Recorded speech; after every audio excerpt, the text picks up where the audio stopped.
గ్రంథవర్ధనంబులన్ని నావి ప్రార్థయాదయాము సాన దివ్య ప్రేమ గ్రంథవర్ధనంబులన్ని నావి.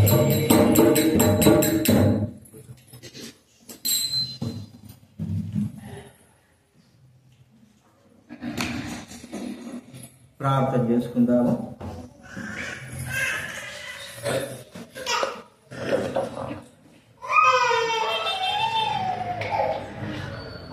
మీ ఫోన్లు ఏమైనా ఉంటే స్విచ్ ఆఫ్ చేయండి. దయచేసి ఫోన్ స్విచ్ ఆఫ్ చేసేసేయండి. మీ ఫోన్లు వస్తాయి, వెళ్ళిపోతారు. ఇక అంతే, ప్రార్థన కూడా రావడం లేదు. ఫోన్ స్విచ్ ఆఫ్ చేసేసేయండి ఎవరైనా సరే. ప్రేమగల తండ్రి, పరిశుద్ధమైన మా దేవ యేసు ప్రభువు నామమున మీకు వందనాలు. ఇదిగో ప్రభువా, తిరిగి మీ పాసంతికి వచ్చి ఉంటున్నాం. వారం రోజులు ప్రభా మా పని మా పరిచయం జరిగించుకొని ప్రభా మీరు సెలవిచ్చినట్లుగా ప్రభా 7వ రోజు అయినటువంటి ఈ దినం మేము స్తుతించాలి, గణపరచాలి. ప్రభు దినముగా, పునరుద్ధారణ దినముగా ప్రభా సంపూర్ణంగా మరణాన్ని పాపాన్ని అన్నిటినీ జయించి లేచిన దినముగా మిమ్మల్ని స్తుతించాలని, గణపరచాలని మీ పాసంతులకు వచ్చి ఉంటున్నాం. తండ్రి, ఈ దినమంతా కూడా మీ స్థలంలో గడుపుటకు సహాయం చేయండి. సైతాన్ని అంధకార శక్తులు లయపరచండి. ఏదైతే మాకు ఆటంకం కలిగించి మిమ్మల్ని ఆరాధించకుండా చేస్తుందో వాటన్నిటి దూరపరచండి. ఎవరైతే ప్రభా ఇంకా రాలేకపోతున్నారో వారితో మీరు మాట్లాడు. ప్రాముఖ్యంగా వాతావరణం కూడా మీరు స్వాధీనించుకోతండి. మీరే వాతావరణాన్ని మీరు స్వాధీనించుకోవాల్సి మనం చేస్తుంటున్నాం. కనిపించండి, మీ చిత్తాన్ని నెరవేర్చండి ప్రభా. పాటల ద్వారా మిమ్మల్ని స్తుతించి మహిమపరచడం, వాక్యమును బట్టి మిమ్మల్ని ఆరాధించడం, ఘనపరచుటకు సహాయం చేయవలసిందిగా కృతజ్ఞతాపూర్వకంగా స్తుతులు చెల్లిస్తాం. కరెంటులో ప్రభావాన్ని పైకి మీరు స్వాధీనించుకోనండి. మీరే అనుగ్రహించండి. యేసు నామమున ప్రార్థించడి వేడుచున్నాము తండ్రి, ఆమేన్. దైవ గ్రంథంలో ఆరాధన కొరకై కొన్ని మాటలు మనం చూసుకుందాం. దయచేసి ఈ యొక్క బైబిల్ తెరవండి. కీర్తన గ్రంథం 99వ కీర్తన 3వ వచనం 5వ వచనం మనం అందరం కూడా కలిసి చదువుకుందాం.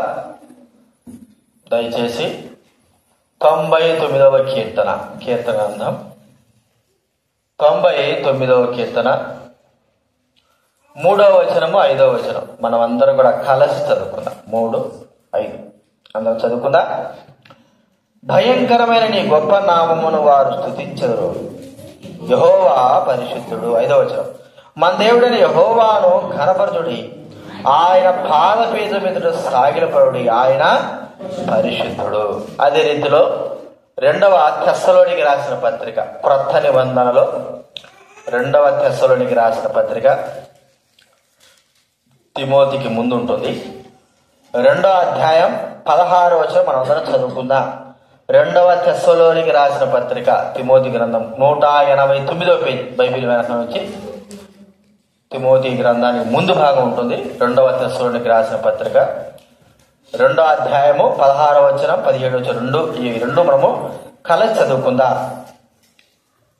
మన ప్రభువైన యేసు క్రీస్తును మనలను ప్రేమించి కృపచేత నిత్యమైన ఆదరణయు శుభ నిరీక్షణయు అనుగ్రహించిన మన తండ్రి అయిన దేవుడును మీ హృదయం ఆదరించి ప్రతి సత్కార్యమందును ప్రతి సద్వాక్యమందును మిమ్మల్ని స్థిరపరచును గాక. అలాగే 1 యోహాను రాసిన పత్రిక 4వ అధ్యాయం 10వ వచనం. 1 యోహాను రాసిన పత్రిక 4వ అధ్యాయం 10వ వచనం చదువుకుందాం. మొదటి బైబిల్ వెనక నుంచి 223 బైబిల్ వెనక ప్రకటన గ్రంథానికి ముందు ఉంటుంది. 1 యోహాను రాసిన పత్రిక 4వ అధ్యాయం 10వ వచనం అందరం కూడా చదువుకుందాం. 4:10 మనము దేవుని ప్రేమించడమని కాదు, తానే మనను ప్రేమించి మన పాపములకు ప్రాయశ్చిత్తమై ఉండుటకు తన కుమారుడు పంపెను. ఇందులో ప్రేమయున్నది. చివరిగా గలతీ రాసిన పత్రిక 2వ అధ్యాయము 20వ వచనం. గలతీయులకు రాసిన పత్రిక మొదటి 2 కొరింథీ తర్వాత ఉంటుంది. గలతీ రాసిన పత్రిక పేజీ నంబర్ 169, బైబిల్ వెనక నుంచి కొత్త బంధంలో 169. గలతీ రాసిన పత్రిక 2వ అధ్యాయము 20వ వచనం. బుక్కులో రాయాలక్క, పెన్నుతో గీయకూడదు. అర్థమైందా? ఎంత నీకు పెన్సిల్ అంటే కొట్టేస్తాం, బైబిల్ పోతే మనకు రాదు. బుక్ తెచ్చుకోవాలి, ఒక బుక్. గలతీ రాసిన పత్రిక 2వ అధ్యాయము 20వ వచనం అందరం చదువుదాం. నేను క్రీస్తుతో కూడా సిలువ వేయబడున్నాను, ఇక జీవించువాడని నేను కాను, క్రీస్తే నా యందు జీవించుచున్నాడు. నేనిప్పుడు శరీరమందు జీవించుచున్న జీవితం నన్ను ప్రేమించి నా కొరకు తన్ను తాను అప్పగించుకున్న దేవుని కుమారునిందలి విశ్వాసం వలన జీవించుచున్నాను. ఈ 3 భాగాలు మనం చదువుతూ వచ్చాం. 3 భాగాల్లో ప్రధానమైనటువంటి మాట మనకు తెలిసబడుతుంది. ఏ మాట అది? ప్రేమ కదా, దేవుని ప్రేమ. దేవుడు మనల్ని ప్రేమించిన విధానం మనం చూస్తే ఆయన పరిశుద్ధతకు తగినట్లుగా ఆయన ప్రేమ. అంటే ఒక మాట మనం చెప్పుకుంటే భక్తులు అంటారు, ఆయన పరిశుద్ధత ఎంతని మనము వివరించగలం? ఎంతని వివరించలేం. ఆయన పరిశుద్ధతకు తాళలేక ఎవరు కూడా, కెరూబులు సెరువులు ఎవరు కూడా ఆయన సన్నిధానానికి రాలేరు కూడా. అంత పరిశుద్ధత కలిగిన వాడు, అంత పరిశుద్ధత కలిగిన వాడు, అంతగా ఆయన పరిశుద్ధత అంతా ప్రేమ కలిగిన వాడు కూడా మనం చెప్పుకోవచ్చు కదండి. ఆయన ప్రేమను ఏమన్నా కొలత వేయగలమా? ఇక్కడ చెప్పబడింది చూడండి మాట. ఎఫెసీ రాసిన పత్రిక 3వ అధ్యాయం. ఎఫెసీలకు రాసిన పత్రిక 3వ అధ్యాయం. ఆయన ప్రేమ యొక్క విధానాన్ని ఇక్కడ మనకి ఇక్కడ గమనిస్తాం. 15వ వచనం. ఎఫెసీ రాసిన పత్రిక 3వ అధ్యాయము 15వ వచనం మనం అందరం కూడా కలిసి చదువుకుందాం. అందరం చదువుకుందాం. మీ అంతరంగ పురుషుని యందు శక్తి కలిగి ఆయన ఆత్మ వలన బలపరచబడినట్లుగాను, క్రీస్తు మీ హృదయంలో విశ్వాసం నివసించినట్లుగాను తన మహిమైశ్వర్యం చొప్పున మీకు దయచేయవలని, మీరు దేవుని సంపూర్ణులుగా ప్రేమయందు వేరు పారి స్థిరపడి సమస్త పరిశుద్ధులతో కూడా దాని వెడల్పు పొడుగు లోతు ఎంతో గ్రహించుకున్నటకును కదండి. ప్రేమయందు వేరు పారి స్థిరపడి సమస్త పరిశుద్ధులతో కూడా దాని వెడల్పు పొడుగు లోతు ఎత్తు ఎంతో గ్రహించడానికి. పొడుగు లోతు వెడల్పు ఎంత చెప్పగలం? చెప్పండి, ఎంత చెప్పగలం? చెప్పడానికి లేదు. భూమికి ఆకాశానికి ఎంత పడమటికి తూర్పుకి ఎంత దూరం ఉందో దేవుని యొక్క ప్రేమ అంతకంటే గొప్పది. అంటే ఆయన పరిశుద్ధతతో ఆయన ప్రేమను మనం పోల్చగలుగుతుంటున్నాం. ఇంకెవరు కూడా పోల్చలేము. ఏ మానవుడైతే దేవుని ఎంత పరిశుద్ధత కలిగి ఉంటాడో మరి ఆ వ్యక్తే మరి అంత ప్రేమ చూపగలడు. ఎట్లాగా మనం చెప్పబడింది కదా, దేవుడు లోకమును ఎంతో ప్రేమించాడు. ఎంత ప్రేమించాడు అని చెప్పగలం? ఇంత ప్రేమించినాడు. ఇదిగో ఇంత, ఇది కొంత, లేదా సంవత్సరాలు, 2 సంవత్సరాలు, 3 సంవత్సరాలు, 4 సంవత్సరాలు, లేదా 10 సంవత్సరాలు కాదు. ఎంతగానో అంటే అంతం చెప్పలేనంత విధంగా ఆయన ప్రేమించినాడు. కాబట్టి ఆయన ప్రేమ పొందడానికి మనం యోగ్యులమా కాదా? మనం చెప్పుకోగలుగుతామా? ఆయన ప్రేమను పొందడానికి మన యోగ్యులమేనా? మనం యోగ్యులమేనా? యోగ్యులము కానే కాదు. ఆయన ప్రేమను పొందడానికి ఏ మానవుడు కూడా యోగ్యత లేనివాడే. చూడండి, ఒకవేళ యోగ్యత కలిగి ఉండాలంటే ఆయనతో పాటు సరిసమానంగా ఉండగలిగే వ్యక్తి అయితేనే ఆయన యోగ్యతను, ఆయన ప్రేమ యోగ్యతను పొందగలడు అనేది మనం చూస్తున్నాం. కానీ దేవుడు మనకు ఎంత యోగ్యత ఇచ్చినాడు అనేది మనం గుర్తిస్తే, ఆయన ప్రేమలో, ఆయన పరిశుద్ధతలో మనకి ఎంత యోగ్యతను అనుగ్రహించాడో మనం గుర్తిస్తే, మొట్టమొదటి మనం చూసుకుంటే ఆయన పరిశుద్ధతకు సమానమైగా మనము లేమని గుర్తించుకోవాలి. బైబిల్ గ్రంథం మనకు సెలవిస్తా ఉంది, ఏ భేదము లేదు, అందరూ పాపము చేసి దేవుడు అనుగ్రహించిన మహిమను పొందలేకపోతుంది. అంటే దేవుడు పరిశుద్ధుడు, మనం పాపాత్ములమని తెలవబడతారు. అందుకే దేవుని యొక్క పరిశుద్ధతలోకి ఆ స్థానంలోకి వెళ్ళడానికి కూడా మనకు అర్హత లేదు. చూడండి, మొదటి తిమోతి రాసిన పత్రిక 6వ అధ్యాయం. తిమోతి రాసిన మొదటి పత్రిక 6వ అధ్యాయము 15వ వచనం చదవండి ఎవరైనా. మొదటి తిమోతి రాసిన పత్రిక. శ్రీమంతుడును ఎక్కడ? మొదటి తిమోతి 6వ అధ్యాయం 15వ వచనం. 15 శ్రీమంతుడును అద్వితీయుడును సర్వాధిపతి యుక్త కాలం మీద ఆ ప్రత్యక్షను కనపరచును. ఆ సర్వాధిపతి రాజులకు రాజును ప్రభువులకు ప్రభునై ఉండి సమీపింపరాని తేజస్సులో. ఎవరండి? సమీపింపరాని తేజస్సు. ఎంత ఆయన మాత్రమే వహించుచు అమరత్వం గలవాడై ఉన్నాడు. ఆయన మాత్రమే వహిస్తూ ఉంటున్నాడు. సమీపింపరాని తేజస్సు. ఆ తేజస్సు దేవుని యొక్క పరిశుద్ధతను మనకు గుర్తు చేస్తాం. ఇంతటి తేజస్సు కలిగినటువంటి ఆ ప్రభు దగ్గరికి ఎవరు వెళ్ళగలరండి? ఏ మానవుడు వెళ్ళగలడు? బైబిల్ గ్రంథంలో మనం చూస్తా ఉంటే ఆయన మహిమను చూడలేక కొంతమంది ఆయన సన్నిధానికి వెళ్ళలేకపోయినారు. చూడండి, మనకు తెలిసిన మాటలే. నిర్గమాకాండ 40వ అధ్యాయం. నిర్గమాకాండ 40వ అధ్యాయం 34వ వచనం చదవండి ఎవరైనా. నిర్గమాకాండ 40:34.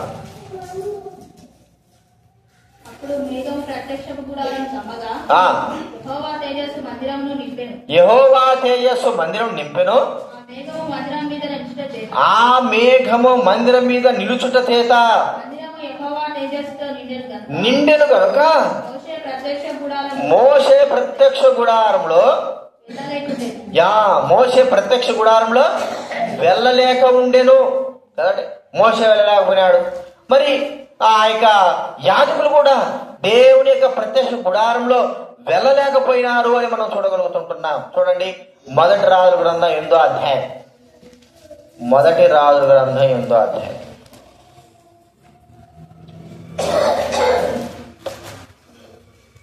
8వ అధ్యాయము 10వ వచనం 11వ వచనం చదవండి. మొదటి రాజుల గ్రంథం 8వ అధ్యాయం 10-11. యాజకులు పరిశుద్ధ స్థలం నుండి బయటికి వచ్చినప్పుడు మేఘము యెహోవా మందిరమును నింపెను. కాబట్టి యెహోవా తేజో మహిమ యెహోవా మందిరంలో నిండుకొనినా ఆ మేఘమున్న హేతువు చేత యాజకులు సేవ చేయుటకు నిలవలేక, మేఘమున్న దాన్ని బట్టి యాజకులు సేవ చేయలేకపోయినారు. అంటే ఆయన మహిమను ఆయన సన్నిధిలో ఉండలేకపోయినారు. మనం చూసంటే ఆయన పరిశుద్ధత అంత గొప్పది.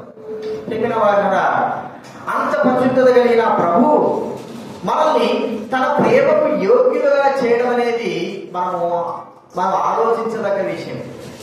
ఆయన పరిశుద్ధత కలిగిన మనల్ని తన పరిశుద్ధ స్థలానికి, తన పరిశుద్ధ మందిరానికి, తన పరిశుద్ధ స్థలానికి మనల్ని ఆహ్వానించున్నాడు, మనం నడిపించుంటున్నాడు. మనము ఆయన పరిశుద్ధ స్థలంలోకి ప్రవేశించడానికి యోగ్యత లేనే లేదు. సమీపింపరాని తేజస్సులో ఉన్న ప్రభు. ఇదంతా కూడా దేనికి కారణం అంటే కేవలం ప్రేమ చేత మాత్రమే ఆయన మనల్ని తన సన్నిధిలోకి రప్పించడం మనం చూస్తా ఉన్నాం. తన సన్నిధిలో కేవలం ప్రేమ చేతనే. ఎవరు ఏ మానవుడు కూడా ఎంతటి వ్యక్తి సరే గర్వించడానికి వీల్లేదు. ఒక గొప్ప వ్యక్తి రక్షింపబడి దేవుని సన్నిధికి వచ్చాడంటే, ఏమి లేని వాడు కూడా రక్షింపబడి దేవుని సన్నిధికి వచ్చాడంటే, దేవుని సన్నిధిలో ఇద్దరికి కూడా ఆహ్వానం. ఆయన పరిశుద్ధతలో ప్రతి మానవుడికి అర్హత మనం చూస్తుంటున్నాం. కేవలం ఎలాగ వచ్చిందని చెప్పండి, ప్రభు అయిన యేసు క్రీస్తు వారి యొక్క ప్రేమ చేత, ఆయన రక్తం చేత, ఆయన కాల్చే రక్తం చేత మనం ఆయన సన్నిధిలో ప్రవేశిస్తుంటున్నాం. చూడండి, హెబ్రీ రాసిన పత్రిక 4వ అధ్యాయం.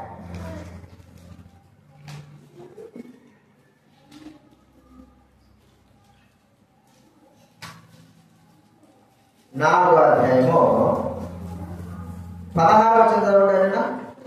హెబ్రీ 4:16. మనము కనికరింపబడి సమయోచితమైన సమయోచితమైన సహాయం కొరకు కృప పొందినట్లు ధైర్యంతో కృపాసనమునందుకు సమయోచితమైన సహాయం కొరకు ధైర్యంతో ఎక్కడ చేస్తుంటున్నాము? కృపాసనము దగ్గరకు చేస్తా ఉంటున్నాము. కాబట్టి చూడండి, ఎలాగా ఆయన సన్నిధిలో ప్రవేశించేటువంటి బాధ్యత మనం చూస్తా ఉంటే చూడండి, అదే హెబ్రీ రాసిన 9వ అధ్యాయం 12వ చదవండి. హెబ్రీ రాసిన పత్రిక 9వ అధ్యాయం 12వ వచనం. కాక తన స్వరక్తముతో ఒక్కసారి పరిశుద్ధ స్థలంలో ప్రవేశించను. చూడండి ప్రియమైన వారు, తన రక్తముతో ప్రభువైన యేసుక్రీస్తు వారు ఒక్కసారి పరిశుద్ధ స్థలంలో అంటే పరిశుద్ధ స్థలంలో ఉన్నట్టు ఆయన పరిశుద్ధతకు ఎవరు కూడా తాళలేక పరిశుద్ధ స్థలంలో ప్రవేశించడానికి ఏ మానవుడు కూడా యోగ్యత లేదని మనం గుర్తించగలుగుతా ఉన్నాం. అలాంటి యోగ్యతను ప్రభు సన్నిధిలో ఆయన ప్రేమ చేతనే మాత్రమే ఆయన పరిశుద్ధుడైన ఆయన స్థలంలోకి, ఆయన మందిరంలోకి ప్రవేశించే ఆధిక్యత దేవుడు మనకు అందరూ కూడా అనుగ్రహించాం. దీనిని బట్టి మనం ఎప్పుడు కూడా గర్వించడానికి లేకపోతే మరి మన గొప్పని చెప్పుకోవడానికి ఎంత మాత్రం వీలు లేదు. ఇది మొట్టమొదటి చూస్తుంటున్నాం. దేవుడి పరిశుద్ధతకి మన పాపానికి మొత్తనే లేదు. ఆయన పరిశుద్ధత కలిగిన వాడి నుండి పాపాత్మకమైన మనల్ని తన సన్నిధిలో చేర్చడము ఇది దేవుని యొక్క ప్రేమకు సూచన అని మనం గుర్తించాలి. రెండోది మనం చూస్తా ఉంటే మరి ఆయన ప్రభువైన యేసుక్రీస్తు వారి యొక్క పరిశుద్ధత ప్రేమ ఎంత గొప్పదంటే ఆయన జీవము మనకు అనుగ్రహించడం మనం చూస్తా ఉంటాం. ఏమిటి మాట? ప్రియమైన వారలారా, ఆయన పరిశుద్ధతలో ఉన్న జీవాన్ని ప్రతి ఒక్కరు కూడా అనుభవించేటువంటి ఆధిక్యతను దేవుడు అనుగ్రహించారు. చూడండి, యోహాను సువార్త 6వ అధ్యాయం 58.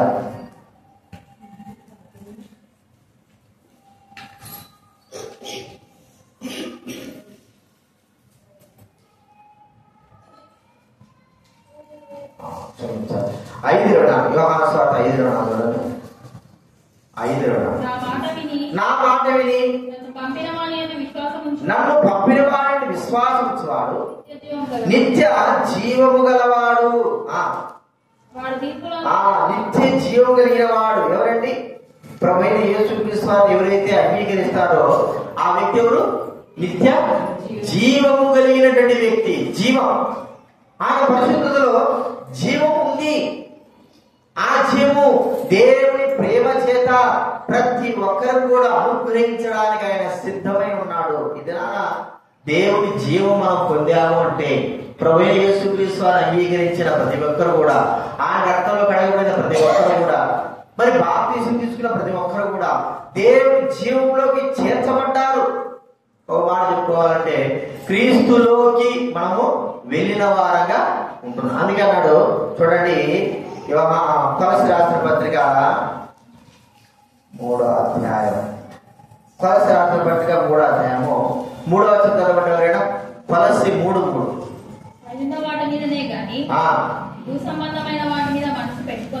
భూ సంబంధమైన వాటి మీద మనసు పెట్టుకొనకుడి, ఏలయనగా మీరు మృతి పొందితిరి. ఎక్కడుందండి? ఏ జీవంలో దాచబడింది? దేవుని దగ్గర ఉన్న జీవం ఏమిటి? దేవుని దగ్గర ఉన్న జీవం నిత్య జీవం. ఇది ఈ నిత్య జీవం ఇవ్వడానికి ఎవరికి సాధ్యపడుతుంది? ప్రియమైన వారలారా, మానవుడు జీవం అంటే ఒక మానవుడు చెప్పుకోవాలంటే చనిపోయిన తర్వాత బ్రెయిన్ డెడ్ అయి చచ్చిపోతారు. వాళ్ళు ఏం చేస్తారంటే ఇతరులకు జీవం ఇచ్చడానికి ఏం చేస్తారు? కళ్ళును దానం చేస్తారు. కళ్ళు, గుండె, కిడ్నీలు ఇవన్నీ కూడా బ్రెయిన్ డెడ్ అయిపోయిన వారు వెంటనే వాటి ఉన్న అవయవాలు ఎవరికైనా అవసరం ఉందా అని ఇచ్చి వేస్తారు. వాళ్ళు చనిపోయిన తర్వాత వీటిని అవయవాలు తీసి ఇతరులకు అమరిస్తే వారు అంటారు, అయ్యా మీ నాయన యొక్క కిడ్నీ ఇచ్చి నన్ను బ్రతికించినాడు కదా, మీ నాయన యొక్క కళ్ళు ఇచ్చి నాకు నేత్రదానం చేసినాడు, లేకపోతే మీ నాన్న నాకు గుండె ఇచ్చి నన్ను బ్రతికించాడు అనేటి మనము చెప్పుకుంటాం. మరి యేసుక్రీస్తు వారు మనకు జీవం ఇవ్వడానికి ఏమనిపించాడు? తన ప్రాణం అనిపించి. ఎలాంటి ప్రాణం అది? దేవుని యొక్క ప్రాణం, నిత్య జీవం. దేవుని వాళ్ళ ఈ ప్రాణము మనుషుల కొరకు ఇవ్వవలసిన అవసరం ఏముంది? మానవుడు బైబిల్ గ్రంథంలో మాట చూడండి, రోమిలికి రాసిన పత్రిక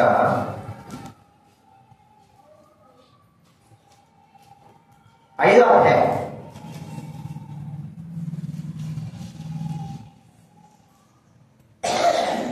7వ చదవడం. రోమా 5:7. నీతిమంతుని కొరకు సహితము ఒకడు చనిపోవుట అరుదు. ఒకవేళ తెగింప వచ్చునంటే పాపాత్ముడు కొరకు చనిపోవడం మనకి ఇక్కడ స్పష్టంగా చెప్పబడతా. పాపాత్ముడు కొరకు చనిపోడు. మంచివాడు ఉంటే అదే ఇప్పుడు నీకోసం నా ప్రాణం విడి వేస్తారా?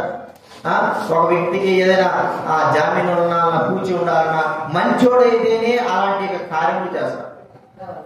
కనీసం ప్రాణం అర్పించడానికి కూడా కొన్ని సందర్భాల్లో మరి వెనకాడ ఎందుకు? ఆ వ్యక్తి యొక్క మంచితనాన్ని బట్టే మనం ఈ కార్యం చేస్తున్నాం. చెడ్డవాడైతే, మోసగాడైతే, పాపాత్ముడైతే అలాంటి వ్యక్తికి మన ప్రాణం ఇవ్వగలమా? అలాంటి వ్యక్తికి ప్రాణం ఇవ్వగలమా? ఇవ్వలే. ఎందుకు? మరి ఆ వ్యక్తి చెడ్డవాడు కాబట్టి మనం ప్రాణం కూడా ఇష్టపడం. ప్రభువైన యేసుక్రీస్తు వారు మన కొరకై తన సర్వస్వం అర్పించాడంటే ఎందుకు ఇచ్చాడు? మన మంచోళ్ళని ఇచ్చాడని మనం చెప్పుకోగలమా? చాలా మంది రక్షింపబడితే నేను రక్షింపబడ్డాను ఆ ఒక గర్వంగా ఫీల్ అవుతాడు. కానే కాదు, మన పాపాత్మని తెలుసు, అందరూ పాపాత్ములనే తెలుసు. ప్రియమైన వారా, అయితే దేవుడి యొక్క ప్రేమ ఏమిటంటే ఆ మన కొరకై ఆయన తన జీవానంతటి కూడా అర్పించాడు. ఒక మాట చెప్పుకోవాలంటే ప్రాణము మనుషుని శరీరానికి ఏంటండి? అది రక్తము, జీవం కదా, ప్రాణం లాంటి రక్తం. ఆ రక్తమే పోతే ఈ మనిషి ఏమి ఉండడు. మరి యేసుక్రీస్తు వారు మన కొరకే ఎంతవరకు తన జీవాన్ని అర్పించడానికి ఇష్టపడ్డాడు? తన చివరి రక్తము బొట్టు వరకు కూడా తన ప్రాణాన్ని అర్పించేశాడు. చివరి రక్తం బొట్టు కూడా కాలిపోయింది. చివరికి ఆయన శరీరంలో నుంచి వచ్చినటువంటి ఏంటంటే రక్తము, నీరు కాలి. శరీరంలో చివరిగా ఉండేది ఏంది? నీరు కదా. రక్తం అంతా పోతే ఏమొస్తుందిగా? నీరే. నీరు కూడా కాలిందని వాక్యం రాదు. అంటే చివరి వరకు కూడా తన జీవాన్ని ఇవ్వడానికి ఆయన సిద్ధపడ్డాడు, ఇచ్చి వేశాడు కూడా. మరి ఏ యోగ్యతను బట్టి మనకు అనుగ్రహించాడంటే ఏమి? ఏ యోగ్యతను బట్టి మనకు ప్రారంభించాడంటే మనలో ఏం లేదు. కానీ కేవలము దేవుని ప్రేమే దీనికి కారణం మనము గుర్తించాలి. కాబట్టి ఆయన పరిశుద్ధత, ఆయన జీవాన్ని తెలుపుతూ ఆ జీవము మానవునికి మరి ఒక వరముగా ఇవ్వబడినందుకు మనం ప్రభువును మనం స్తుతించవలసిన వారంగా ఉంటున్నాం. యోగ్యత లేని మనకు ఆ పరిశుద్ధుడైన దేవుడు తనలో ఉన్నటువంటి గొప్ప జీవాన్ని మనకు అనుగ్రహించి ఉంటున్నాడని మనం గుర్తించుకోవాలి. మూడోది మనం చూస్తా ఉంటే ఆయన మరి సర్వము అంటే తన ధనాన్ని, తన పరలోక రాజ్యాన్ని, తన వైభవాన్ని, సమస్తాన్ని అర్పించినాడు. ప్రియమైన వారులారా, ఏ మానవుడైనా సరే తనకు ఎంతవరకు ఇతరులకు సహాయం చేయగలరు, ఎంతవరకు అంటే తన దగ్గర ఏదైనా కొంత ఉంచుకొని ఇతరులకు ఇవ్వగలరు. అంత తీసివేసి ఎవరు చివరికి వివాహం కాని వాడైనా సరే, వివాహం అయిపోయి వృద్ధుడైనా అంత అయిపోయినా సరే, ఏ వ్యక్తి సరే తన దగ్గర కొంతైనా సరే ఉంచుకోవడానికి ఇష్టపడతారు. అయితే యేసుక్రీస్తు వారి యొక్క గొప్ప ప్రేమ ఏమిటంటే ఆయన పరలోక రాజ్యం వదులుకోవడం. ఎవరి కోసం వదులుకున్నాడంటే పరలోక రాజ్యం? దేవదూతల కోసమా? లేదా సైతాన్ అమ్మవారి కోసమా? లేదా లోకంలో ఎంతో విలువైనటువంటి ఉన్నాయి వాటి కోసమా? కేవలము మన కోసం. 2 కొరింథీ 8వ అధ్యాయం, 2 కొరింథీ రాసిన పత్రిక 8వ అధ్యాయం 9వ వచనం. మన ప్రభువైన యేసుక్రీస్తు కృపను ఎరుగుదురు కదా, ఆయన ధనవంతుడండి, మీ నిమిత్తము మీరు తన దారిద్ర్యం వలన ధనవంతులు కావాలని మీ నిమిత్తము దరిద్రుడాయన. ఎంత గొప్ప మాట! అంతకంతే కాదు, ఇప్పుడు ఆ ధనవంతుడైన దేవుడు దరిద్రుడైనాడు. ఇప్పుడు ఆయన గురించి మనం ఏం చెప్పుకోవడం? బలవంతుడైన దేవుడు. ఎంత బలవంతుడైన దేవుడు చెప్పండి? బలవంతుడైన. అందుకే బైబిల్ గ్రంథంలో ఉంది, కీర్తన 62వ అధ్యాయం కీర్తన గ్రంథం 62:11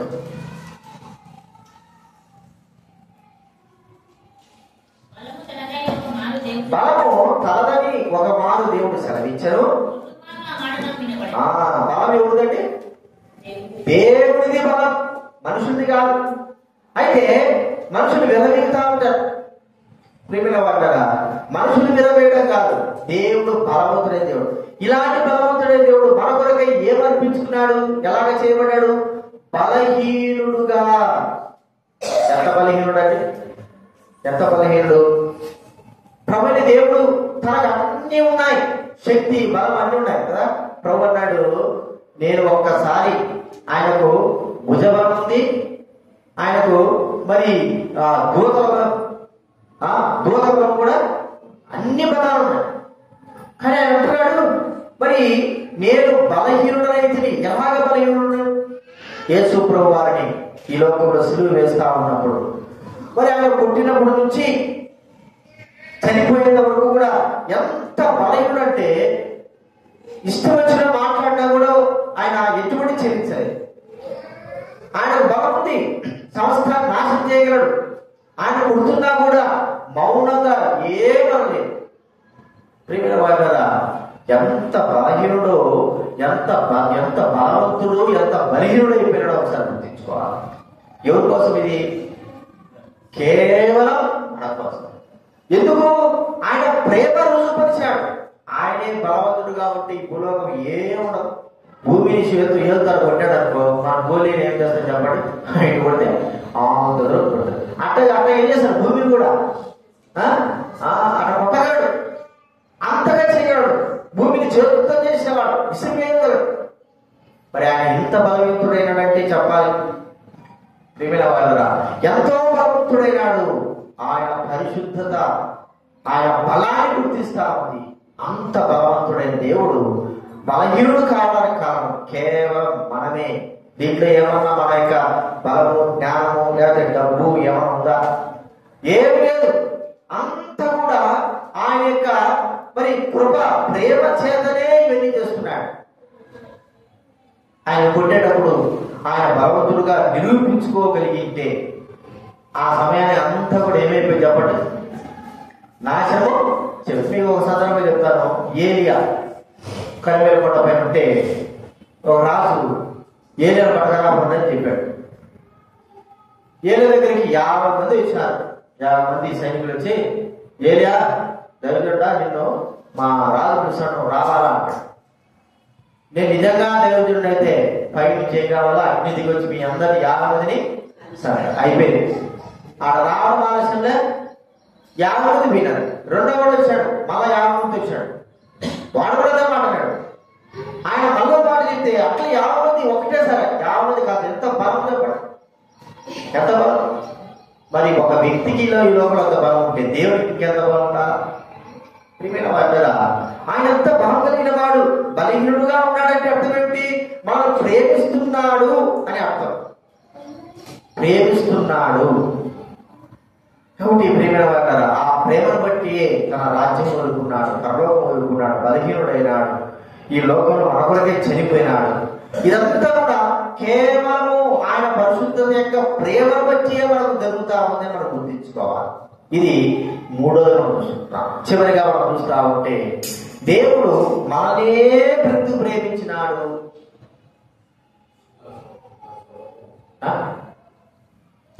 దేవదూతలు లేడా? అస్సలైనడు సైతాన్ అపవాది లేడా? ఎందుకు మననే ప్రేమించినాడంటే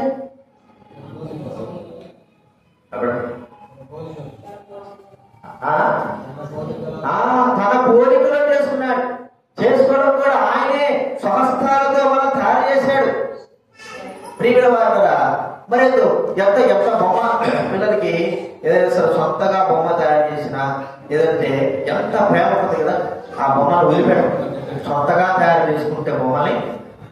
మరి దేవుడు సొంతగా మనల్ని తన స్వహస్తాలతో మళ్ళీ అడిగే ఆయన రూపంలో చేయడం ఆయన మనం చూస్తా ఉన్నాం. అందుకే ఆయనకు అంత ప్రేమను మనం చూస్తున్నాం. ఇక దేవదూతలు, నా తెలిసి సైతాన్ కూడా మన రూపంలో లేడు. సైతానికి ఏ రూపంలో ఉన్నాడు చెప్పండి? ప్రభుత్వం కటసర్పం పాము రూపంలో ఉంటాడు, 10 తలలో ఉంటాడు. మీరు అనుకుంటారు మనిషి అనుకుంటారు, మనిషి కాదు, మారిపోయినాడు. ఇప్పుడు ఒకప్పుడు దేవదూతగా ఉన్నాడు, ఇప్పుడు దేవదూత పోయి కటసర్పం అయిపోయాడు, ఒక పాము అయిపోయినాడు. ఎక్కడుంటాడో తెలియదు, పాములాగే ఉంటాడు అనుకోండి. అందుకే వాడు ప్రవేశించడం ఆది ఆదాము కాలంలో ఎవరితో ప్రవేశించాడు? పాములోనే, సర్పంలోనే ప్రవేశించాడు. కాబట్టి ప్రియమైన వాళ్ళరా, వాడి రూపంలో ఉన్నంత మాత్రాన లేకపోతే దేవదూత ఉన్నంత మాత్రాన వాళ్ళు ప్రేమించడానికి ఆయనకి ఇష్టం లేదు, మనల్నే ప్రేమించినాడు. చూడండి, ఆయన కూడా మనకే తన పరిశుద్ధతను అనుగ్రహించినాడు. ఎవరికి కూడా ఇవ్వలేదు, మనకే తన పరిశుద్ధతను అనుగ్రహించుంటున్నాడు. అంత పరిశుద్ధత ప్రియమైన వాళ్ళరా, దేవుడి పరిశుద్ధతలో మనం కూడా తన పరిశుద్ధతను భాగముగా చేసిన వాడుగా చూస్తుంటున్నా. అంతమందికే బైబిల్ అంతా చెప్తా ఉంది, పరిశుద్ధులు పరిశుద్ధులు పరిశుద్ధులు. క్రీస్తు రక్తంలో కడగబడిన పరిశుద్ధులు అనేటువంటి మాటను చూసుకుంటున్నాం. పరిశుద్ధమైన దూత అని చెప్పలే కదా, పరిశుద్ధమైన దూత. కానీ పరిశుద్ధులు వ్యక్తి, పరిశుద్ధులైన వ్యక్తి అనే మాటను చూస్తున్నాం. ఇదంతా కూడా కేవలం ప్రేమే. ఆయన పరిశుద్ధత యొక్క ప్రేమ. ఈ కార్యం ఇలాగా జరగడానికి, ఇలాగ ఆయన మనకు చేయడానికి కారణం తన ప్రేమ, పరిశుద్ధమైన ప్రేమ.